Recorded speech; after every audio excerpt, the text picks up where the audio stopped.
Kay gimingaw naman ko ani nga putahe, kini na pud akong lutuon karon. Ganina naghinlo mi sa sala dapit kay perting yung gubutan na baka nang mas maayo mo nang utrohon po natong blastada sa atong balay kay para mautro po imong pananaw kanang maaliwalas kay tanaw ng imong pamuyo. So nag-arrange ko mga hapon na, ari na sa mga alas 3. Arrange ko sa lamisa sa butangan ng TV nya na ako'y gamay nga computer table ako pong i-blastar kay medyo huot-huot na ang agihanan ba.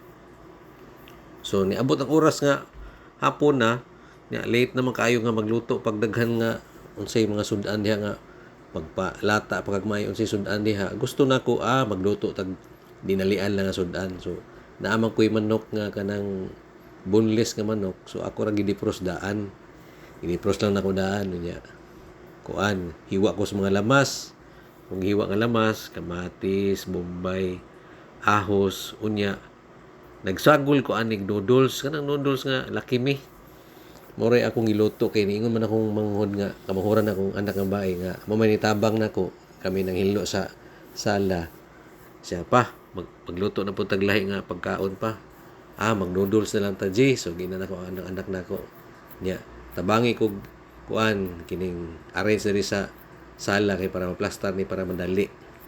So luto tag noodles kay dali ra ba lutoon ang noodles simple ra kay nya timplado naman na siya.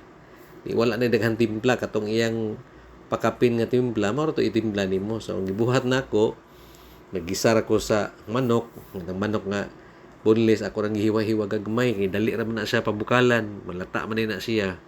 So gigisa na ako na siya, hiwa-hiwa, gisa. Pagkahuman, lunod din ng noodles. Paglunod sa noodles, pabukalan na nimo na siya, huwatan na nimo nga malata na siya. Unya maapil pud kalata atong gilunod nga manok. So mao na among sudan karon ako kinira atong lutuon nga sudan dali ra pud kaya.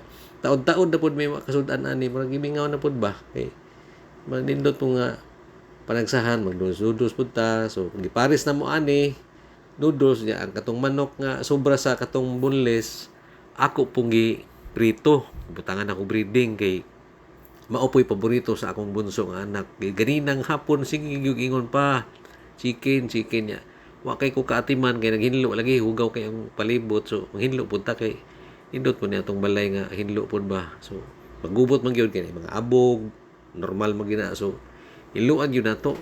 So mao ni among giluto nga sudan bali akong giluto nga sudan sa among panihapon karon.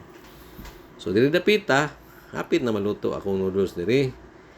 Timplahan naman nato ning daan og kuan kining katong iyang panakot. So tilawan nako ni. Okay na kaayo ni siya. Ready na ni siya among panihapon. Daghang salamat sa pagtan-aw.